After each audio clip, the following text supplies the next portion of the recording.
Hi friends, Photoshop പഠിക്കാൻ തുടങ്ങുന്നവർക്കായി ഒരു ചെറിയ ട്യൂട്ടോറിയലാണ് ഇന്ന്. സ്റ്റെപ്പ് ബൈ സ്റ്റെപ്പായി പഠിക്കാം, ഈസിയായി ചെയ്യാം. സോ നമുക്ക് ട്യൂട്ടോറിയലിലേക്ക് കിടക്കാം. സോ നമ്മൾ ആദ്യം ടെക്സ്റ്റ് ടൂൾ സെലക്ട് ചെയ്യാം. എന്നിട്ട് നമ്മൾ ഉദ്ദേശിക്കുന്ന വേർഡ് ടൈപ്പ് ചെയ്ത് കൊടുക്കുക. ഞാനിവിടെ നൈക്ക് എന്ന് ടൈപ്പ് ചെയ്ത് കൊടുത്തിട്ടുണ്ട്. അതിനുശേഷം ഈ ടിക്ക് ബട്ടൺ ഒന്ന് ക്ലിക്ക് ചെയ്യുക. ഇനി നമ്മുടെ ടെക്സ്റ്റിനെ കുറച്ച് വലുതാക്കി നമുക്ക് വേണ്ട സൈസ് ആക്കാം.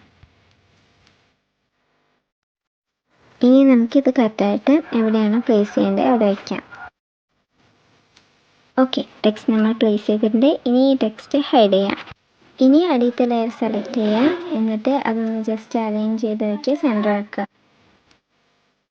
ഓക്കെ, ഇനി ഇത് അൺഹൈഡ് ചെയ്യാം. എന്നിട്ട് ഈ ടെക്സ്റ്റിൻ്റെ ഒരു കോപ്പി എടുക്കുക. എന്നിട്ട് ഈ രണ്ടാമത്തെ ടെക്സ്റ്റ് ലെയറിന് നമ്മുടെ ഒബ്ജക്റ്റ് ലെയറിൻ്റെ താഴെ കൊണ്ടുവന്ന് വയ്ക്കുക.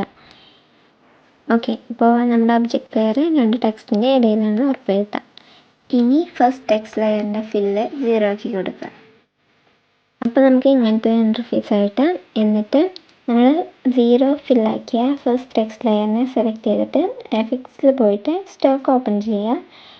അതിൽ സൈസ് കുറച്ച് കൂട്ടി കൊടുക്കുക പറഞ്ഞാൽ നമുക്കിതുപോലെ സ്റ്റോക്ക് ഇൻക്രീസ് ആയി കിട്ടും. അപ്പോൾ വേണ്ടതുപോലെ നമ്മൾ അഡ്ജസ്റ്റ് ചെയ്തിട്ട് നമ്മൾ ഇൻസൈഡ് സെലക്ട് ചെയ്ത് കൊടുക്കുക. എന്നിട്ട് കളറ് നമുക്ക് വേണ്ട ഏതാണോ, ഞാൻ ഇപ്പോൾ വൈറ്റാണ് സെലക്ട് ചെയ്യുന്നത്. എന്നിട്ട് ഓക്കെ കൊടുക്കുക. ഓക്കെ കൊടുത്തു കഴിഞ്ഞാൽ ഇതുപോലെയാവും. പക്ഷേ നമ്മളിത് ഡ്രാഗ് ചെയ്യുമ്പോൾ ഇതുപോലെ ജസ്റ്റ് ഒന്ന് മൂവായി വരികയാണ്, രണ്ടും പാട് വരുന്നില്ല. അപ്പോൾ അതിനെന്താ ചെയ്യുക, അതിന് നമ്മൾ ജസ്റ്റ് ഈ രണ്ട് ടെക്സ്റ്റ് ലെയറും ക്ലിക്ക് ചെയ്യുക. കമാൻഡ് പ്രസ് ചെയ്തുകൊണ്ട് സെലക്ട് ചെയ്യുകയാണെങ്കിൽ ഇടയിലെ ലെയർ സെലക്ട് ചെയ്യാതെ തന്നെ മറ്റ് രണ്ട് ലെയർ സെലക്ട് ചെയ്യാൻ പറ്റും. എന്നിട്ട് ഈ കാണുന്ന ഈ ഐക്കണിൽ ക്ലിക്ക് ചെയ്യുക. അപ്പോൾ ഇത് രണ്ടും ലിങ്കായി കിട്ടും.